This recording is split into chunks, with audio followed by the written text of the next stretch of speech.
Bonjour à toutes et à tous.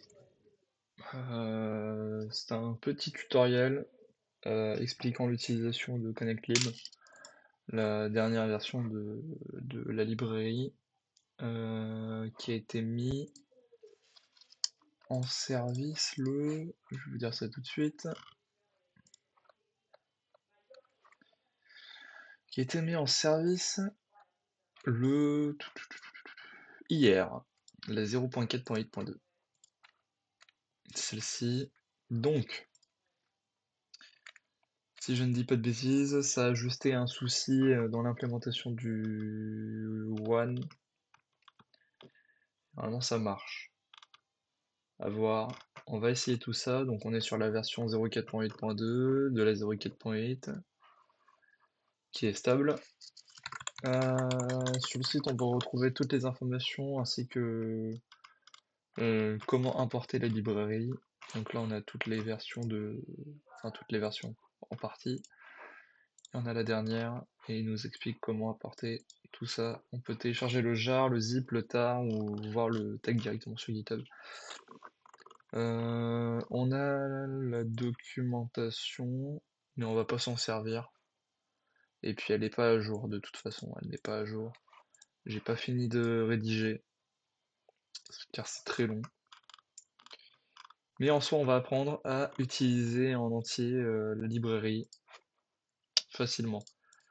À savoir qu'on va aussi utiliser ConnectLib, mais ainsi que ConnectLib Dashboard, pour pouvoir aussi télécharger pour apprendre à orchestrer nos librairies qui sont en utilisation dans un projet. Donc nos instances de librairie. Donc ce qu'on va faire, c'est qu'on va créer un petit projet. D'abord on va mettre en service le dashboard et se familiariser avec le panel. Et par la suite créer notre application, enfin notre projet avec la librairie d'importer. Donc on va commencer par directement, alors je vais utiliser GitHub CLI qui est la commande GH. Donc ça va être connectlib-project, connectlib-dashboard. Donc ce qu'on va faire, c'est qu'on va créer un nouveau dossier sur notre bureau et on va l'appeler projet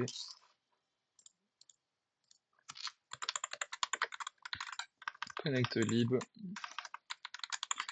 tutoriel. Voilà. Et dans ce dossier, on va avoir... on va directement ouvrir un terminal ou Warp. Moi perso j'utilise Warp.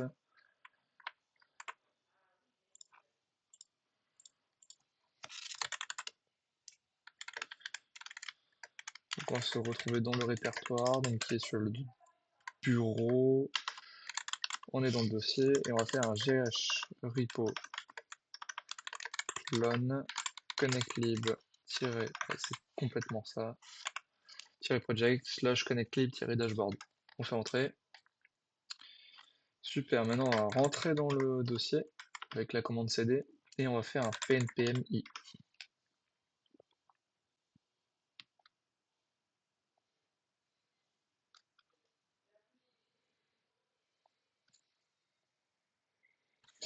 Parfait. Et donc là en fait on peut directement soit faire un pnpm run start, mais je crois que ça va pas fonctionner. Voilà, il faut build en fait. Non, on va faire un pnpm run dev pour laisser, hein, mais en soi il faut juste build le dashboard. Donc là il est ready sur le port 3000. Donc on va l'ouvrir. Faisons http localhost 2.3000.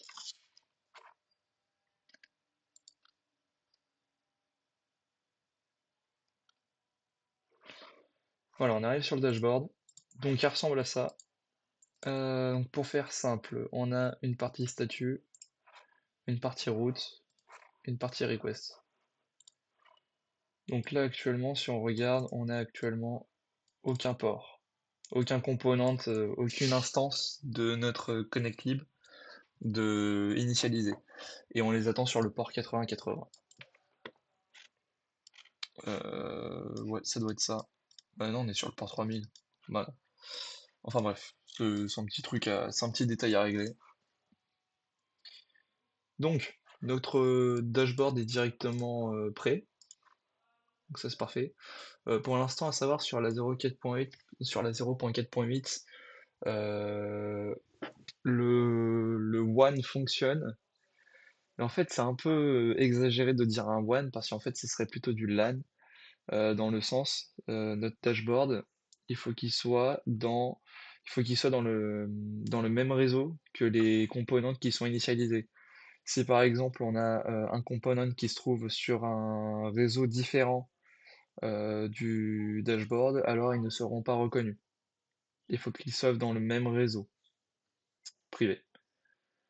Donc, à voir plus tard, faire une intégration, je ne sais par quel moyen, mais on pourra mettre des composantes dans différents réseaux, dans différents réseaux qui pourront communiquer entre eux sans qu'ils soient dans le même réseau. Donc c'est pas vraiment du WAN, c'est du LAN. Mais en soi, c'est notre dashboard permet d'orchestrer tout ça. Du coup, ce qu'on fait, on va ouvrir IntelliJ. On ouvre IntelliJ et ce qu'on fait, donc on va faire un nouveau projet Java, un nouveau projet Java avec Gradle. On va utiliser une JDK 23, celle de Oracle, et on va l'appeler tutorial clib pour connect lib. On va faire ça dans le package fr142 GitHub. Donc ça c'est notre package en Groovy. Donc on crée le projet et on va revenir sur notre page web, connect lib.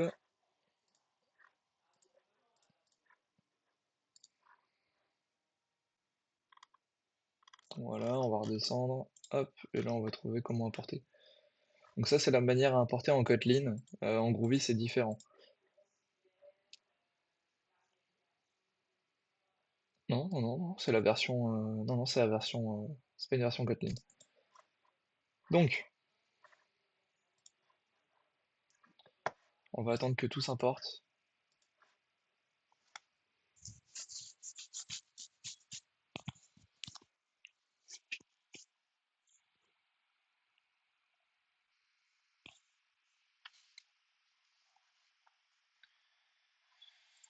Ok, ok, tout est bon, parfait. Donc, ce qu'on va faire, on va juste vérifier un petit truc. Ok, notre JDK est bien mis. Ça, c'est parfait. Donc, on va ouvrir notre build .gradle, pardon. Pourquoi il m'affiche tout ça là? Ok, super. Et là, du coup, il va falloir qu'on apporte notre librairie. Donc, très simple. Je fais un maven qui est égal à URL. Et là, je mets mon URL. Donc, mon URL, c'est celle-ci.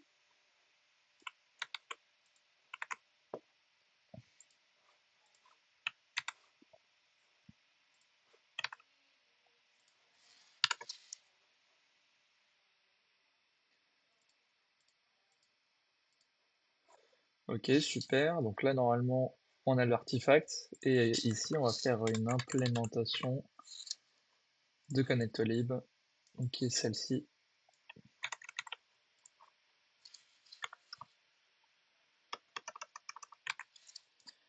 Et donc là, on va re-importer le projet Gradle.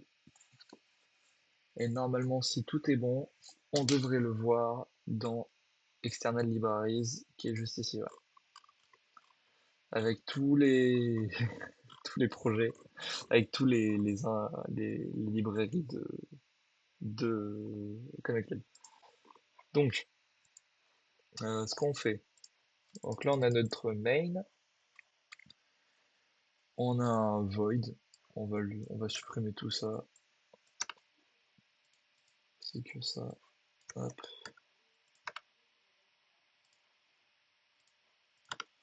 Donc là, on va faire un public static void main avec un string table argument. Voilà. On va juste regarder la base dans la documentation. To do, initialisation.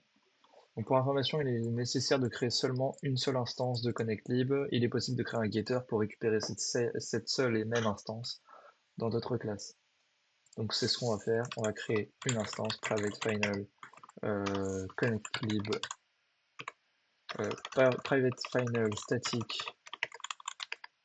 ConnectLib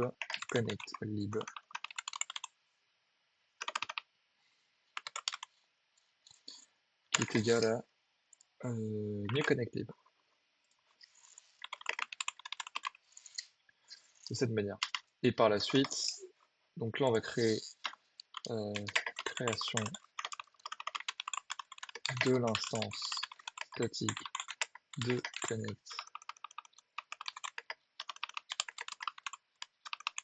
ConnectLib. Et en dessous on va faire création d'un getter pour l'instance de ConnectLib. Donc on fait un public statique. Donc là en fait non. Oui.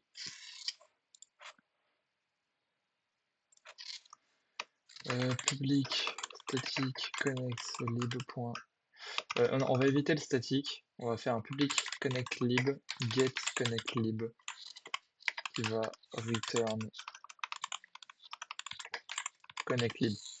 Et ici, à la suite, juste d'abord, on va faire création de l'instance de main avec un private final static main instance de cette manière qui est égal à new main. Ok. Pareil, slash création d'un getter pour l'instance de main, public static main get instance qui return l'instance. Donc la base est faite. Super. Parfait. Donc là ici on a notre point d'entrée et maintenant on va devoir créer on va devoir instancier ConnectLib en premier lieu.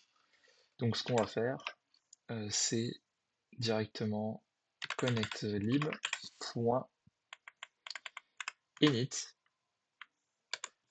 Donc un resource type, donc on va mettre un resource type main resources, virgule. Si on regarde init, on doit spécifier. On va juste faire download documentation.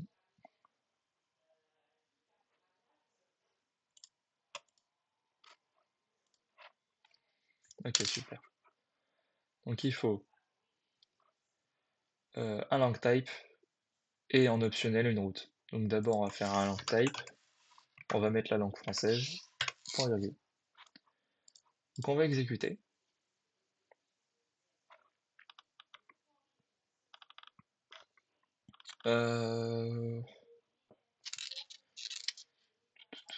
Donc là il nous dit que ouais donc on a une erreur un peu à la con. Qu'est-ce qu'il nous dit d'autre? Ouais, ok. Donc dans data info, donc là en fait on a notre donc en fait on a un dossier qui s'est créé qui est data, puis info yml. Et donc dans l'URL path, on va devoir renseigner notre URL de notre API REST. Donc moi l'API REST que je vais utiliser ça va être une API postprod. Donc c'est la attendez post-prod.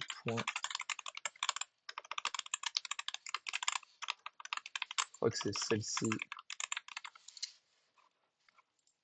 Ok, donc ça va être cette API. Donc ça va être directement postprod.xyz. Donc là, ce que je fais, c'est que je remplace ça par mon URL path. Les routes, on s'en fiche, c'est un exemple, et on va ajouter les logs. Si on régénère,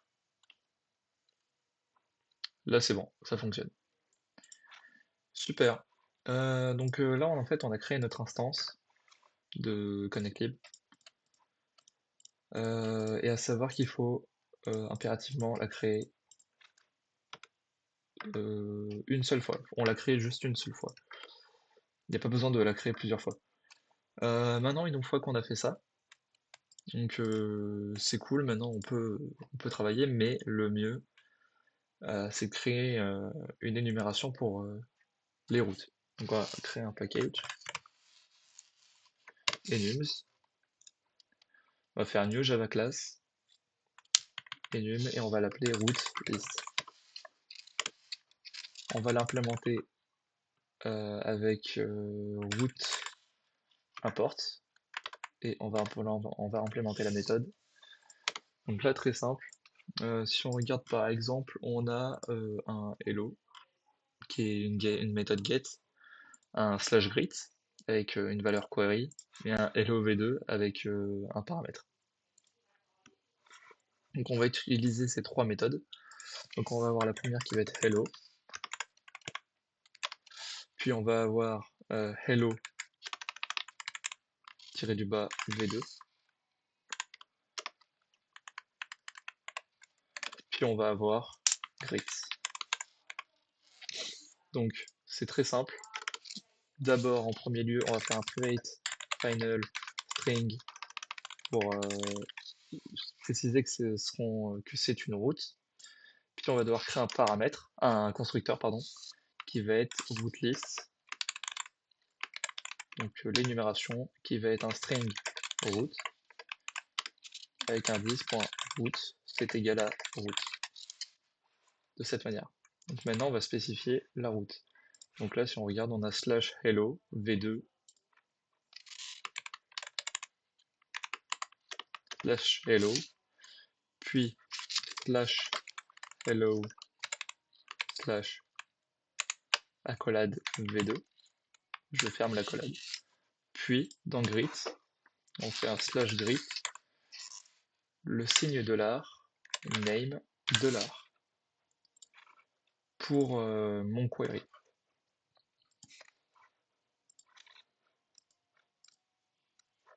Voilà, donc là dans getRoute on renvoie route, et là on a fini. Notre route list est terminée. Maintenant ici dans notre initialisation, dans la partie init, on rajoute route list.class. Et si on exécute le code, si on vérifie dans data, on a nos trois routes. Voilà. Donc ça, c'est fait. Maintenant, on va apprendre à créer une requête. Donc là, on n'a que des requêtes get, mais avec des paramètres différents. Donc on va créer directement une méthode qui va s'appeler public void call get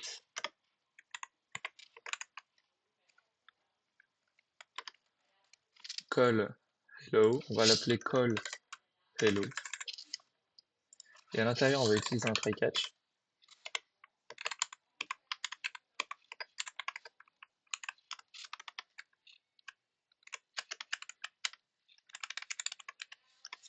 Parfait.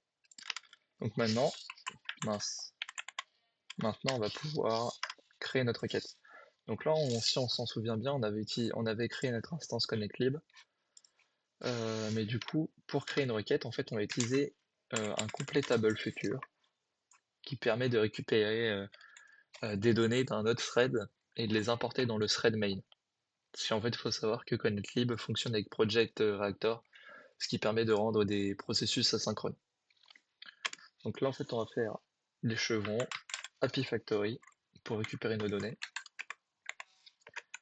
Puis, donc, Happy Factory completable future qui est égal à connectlib.jobGetInfo. On revient à la ligne. Et donc là, on va faire un getRoute. Donc on va imaginer notre route pour appeler, notre API REST et et récupérer la donnée de notre route. Donc là, ce qu'on fait, c'est on va utiliser la méthode type qui va être un get avec un route list, point, et là on va faire hello. Je reviens à des lignes, je fais un execute, point virgule, et maintenant il va falloir qu'on récupère. Donc on va utiliser API Factory, qui est égal à API Factory completable future get, et on fait un south en utilisant API Factory point display. Donc en fait, il faut savoir que dans l'API Factory, on a plusieurs méthodes. On en a 5 du coup. Donc on a le get statue code qui envoie un integer. On a display qui renvoie la donnée, le brut, le raw du JSON. Get data qui permet de récupérer une donnée précise. Et get spec data qui permet de récupérer une donnée dans une donnée. Donc API Factory point display pour afficher tout. Et si on veut, on peut faire même un autre south API Factory point get statue code. Donc là, on va essayer d'appeler. Donc d'abord, il faudrait appeler notre méthode. Et on va faire un appel call hello. Donc on va le rendre statique, voilà. Run.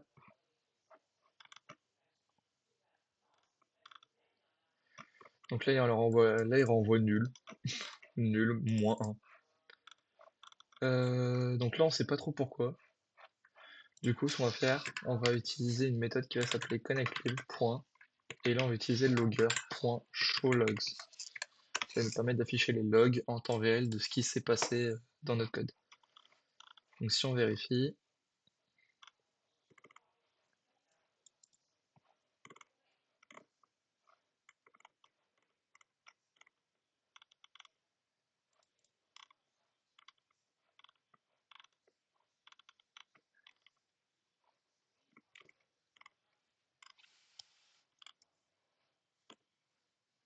les données n'ont pas été initialisées. Veuillez d'abord appeler parsefrom row.json.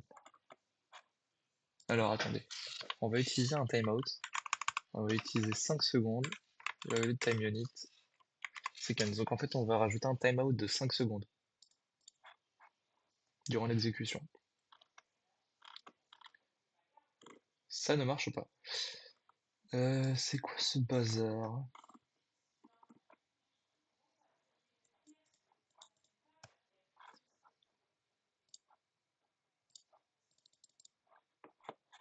Voilà, il m'envoie directement ça. HTTP, est-ce que ça serait pas ça l'erreur? Et j'ai pas mis le sécurisé pour le S. C'était ça. J'utilisais le mauvais protocole. Donc là, si on regarde, ça fonctionne. Ça fonctionne. On a bien un content qui est égal à hello world avec un statut code 200. Donc il nous renvoie notre donnée. Mais imaginons, j'ai envie de récupérer seulement le contenu de content. Donc je fais un get data content directement. Je réexécute mon code. Et là il renvoie hello world, tout simplement. Par contre, imaginons, j'utilise de manière récurrente content. Là, ça va être une autre question. On va arrêter d'utiliser API Factory, mais on va créer notre propre factory en utilisant depuis la dernière version, la 04.7 je crois. Donc ça va être spécifié dans l'Atomic Factory class, donc ça va être l'Atomic Factory qui va nous permettre de créer notre propre factory. Donc au lieu d'utiliser API Factory, on va utiliser notre propre factory. Donc ce qu'on va faire, c'est qu'on va on va créer un nouveau package qui va s'appeler core. Et dans core, on va faire new Java class et on va l'appeler custom factory. On va l'appeler factory tutorial.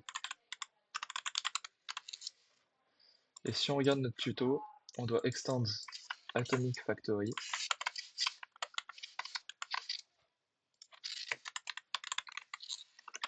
Alors attendez, extend atomic factory, de cette manière.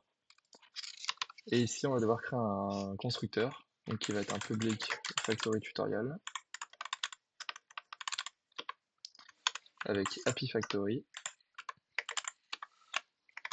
et donc ça va être un getPhysics API Factory. Et maintenant ici on peut créer nos objets. Ici. Donc là en fait on sait qu'on a un objet qui est content ou qui revient récurrent, qui vient de manière récurrente. On va faire un public object get content et on va faire un return.rowPhysics.get content. De cette manière. Et dans notre main, ça va être tout à fait différent. Donc dans notre main, au lieu d'utiliser API Factory comme completable future,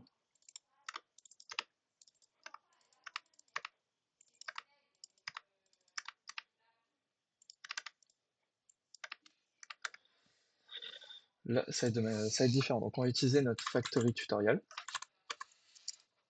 avec un factory tutorial completable future.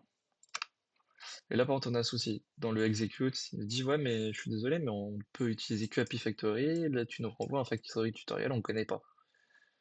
Donc ce qu'on fait, c'est que à la suite de execute, on fait un then apply,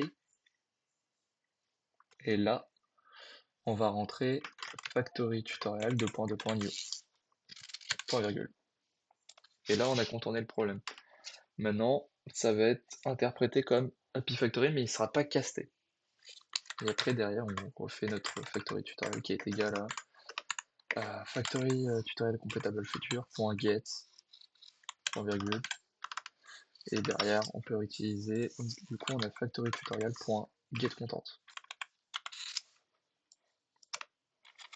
Voilà.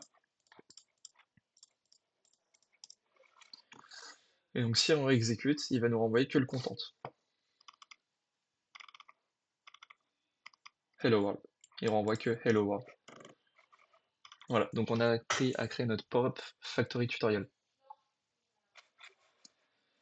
C'est pareil, on va créer un call qui va être un public statique void call hello mais v2 du coup, qui va être un try catch.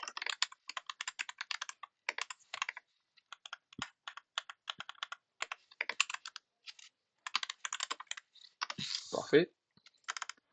Donc là c'est pareil, on va refaire un completable future. On va réutiliser notre factory tutorial qui est égal à connectlib.getInfo. On revient à la ligne getRoot, method type get, virgule, rootlist hello.v2, execute, point then apply, factory tutorial 2.2. New. Donc ça on va utiliser ça, sans timeout, avec un out factory tutorial get content, normalement c'est ça qui renvoie. Mais du coup là si on essaye, ça va pas fonctionner. Je vais vous montrer. Si on essaye, ça fonctionnera pas.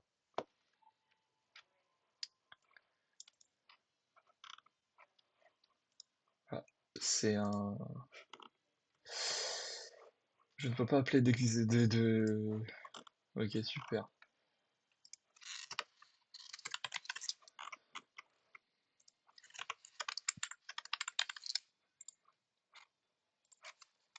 C'est un illegal argument.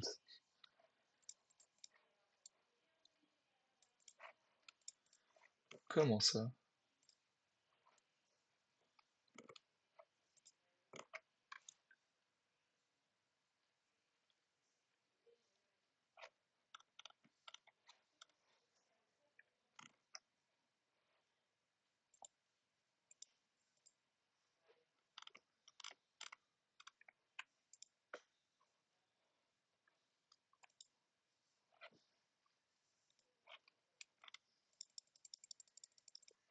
Est-ce que ce serait pas à cause de ça?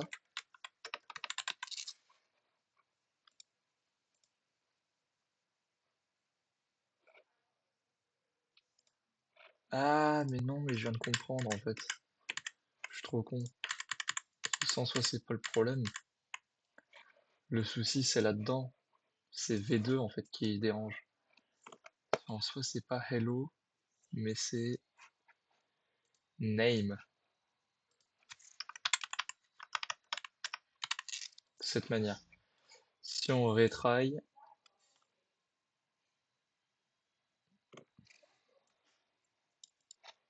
ok, ouais, je viens de comprendre pourquoi. Le souci, c'est que je demande un paramètre ici, sauf que le problème, bah, je renseigne pas de valeur. Et si on regarde, je peux pas rajouter de données en fait. Si on regarde dans notre getRoot, on a juste un method type et un route name. Donc on va devoir créer une map. On va créer une map qui va être qui va s'appeler param, qui va être égal à name, et ça va être notre name, Sandro 642. Et donc juste avant, on va faire un params et on renseigne notre map de cette manière. Mais normalement, si on appelle, ça devrait fonctionner.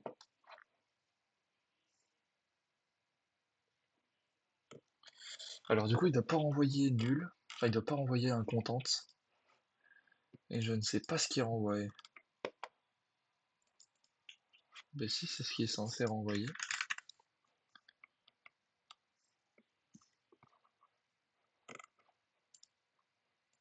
Ah mais non, bah non, non, non. Il faut que je renseigne le hello v2. Il connaît pas. En fait, il connaît pas. Voilà. Et là, il renvoie hello Sandro 642. Par exemple, j'ai envie de rendre ça dynamique. Je peux créer un string name. Et ici, je peux renseigner mon name. Et là-dedans, je mets par exemple tout le monde. Je réexécute le code. Voilà, hello, tout le monde. Donc là, on a pu utiliser les paramètres. Et maintenant, on va faire pareil avec, avec un query. Donc, en fait, c'est exactement le même délire pour les paramètres. En fait, on a .params, on a .query, on a .body. C'est exactement le même délire que si on faisait directement pour les autres. Donc, là, en fait, on va plus stagner qu'autre chose. Donc, je pense qu'on va juste passer le query, pas tellement utile. Donc, on a appris à faire des requêtes en seulement, je ne sais pas compter. On est 38, 33, en seulement 5 lignes. On fait une requête. En seulement 5 lignes. Ça tient en 5 lignes, une requête. Maintenant, on va apprendre à mettre en place le one implementation. Donc, très simple. String URL serve. Donc, si on regarde sur notre hop, si on regarde notre serveur, il est en localhost 3000.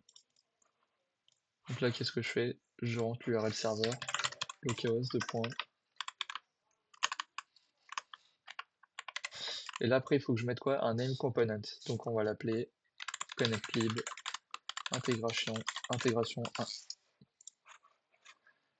J'exécute. Si je vérifie sur mon dashboard, j'ai un component, mais il est déjà éteint. Parce que si on regarde, il s'est fini en 9 secondes.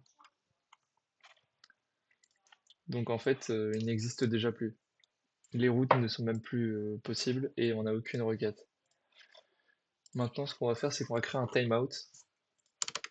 Enfin, on va appeler un thread, on va lui demander de dormir pendant très longtemps.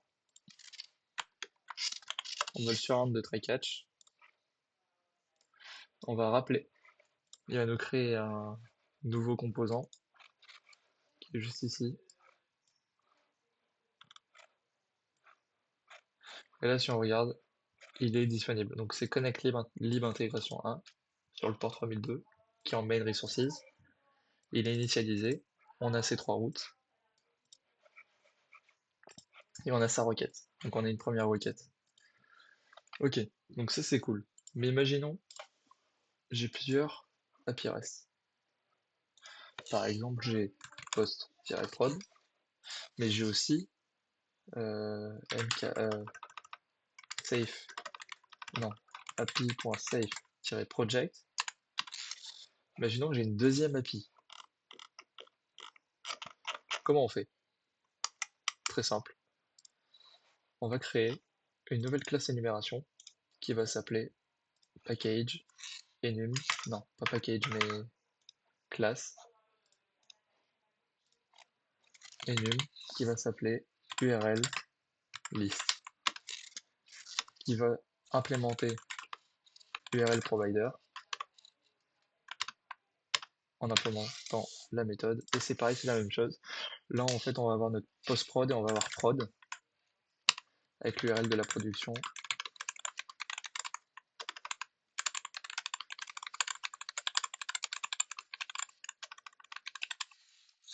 Voilà. Maintenant, on fait un private final string avec un constructeur URL list.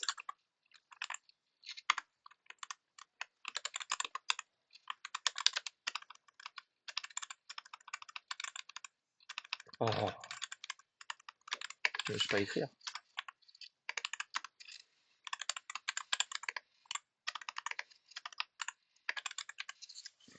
Et là, ici, on renvoie l'URL. Très simple. Imaginons j'ai envie de créer deux appels. Je vais faire un appel hello et hello v2. Ici, on va renseigner une valeur qui va être un... Non, on va créer un nouvel appel. Donc on va aller dans route list et on va ajouter une donnée. On va sauter une ligne pour faire le tri. Donc là, on va faire un v1 API example. Non, ouais, v1 API example. Et si on regarde, on a un préfixe qui est v1/API. Ça, on l'a pas sur les autres requêtes. Donc ce qu'on va faire, c'est qu'ici, on va créer un example /example. Si on regarde, c'est bien /example. Donc là, en soi, ça c'est fait. Juste supprimer les trucs inutiles. Et maintenant, on va devoir créer une... il y a l'URL provider, il y a un version provider. Une liste de versions. On va créer une nouvelle classe d'énumération qui va s'appeler version list. Pareil, on implémente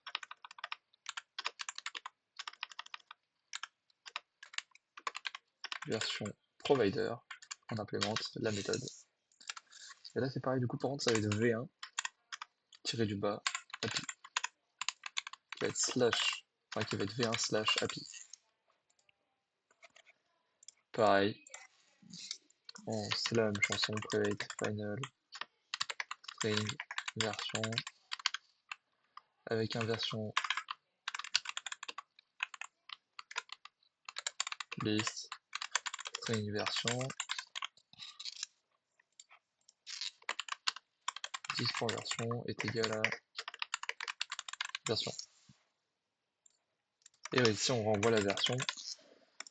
Pareil. Donc on va créer un nouvel appel. Public static void call example. Pareil, un try, un catch.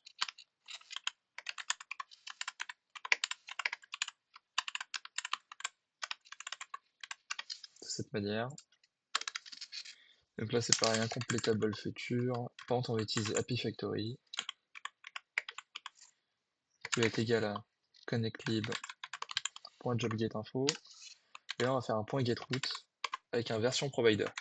Donc si on regarde, on a deux versions. On a soit le method type directement, soit version provider. Et donc là, ici, du coup, ce qu'on va faire, on va marquer notre version list point VAPI, virgule method type get, virgule route list point example.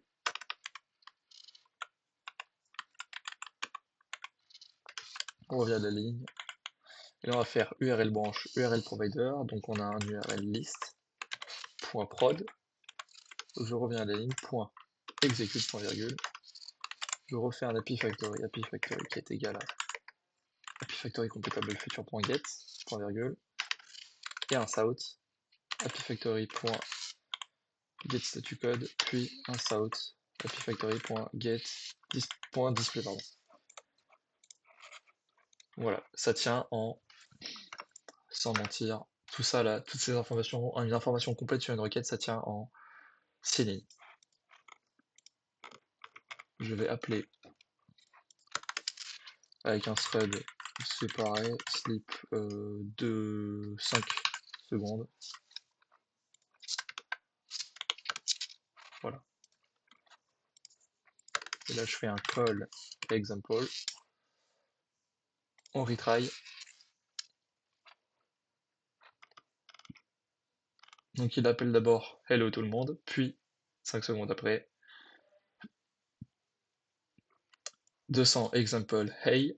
Si on regarde, on a la deuxième intégration, nos routes avec example et nos deux requests.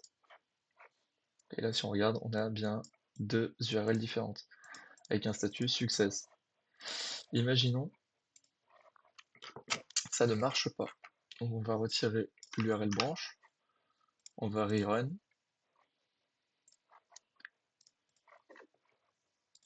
Tac.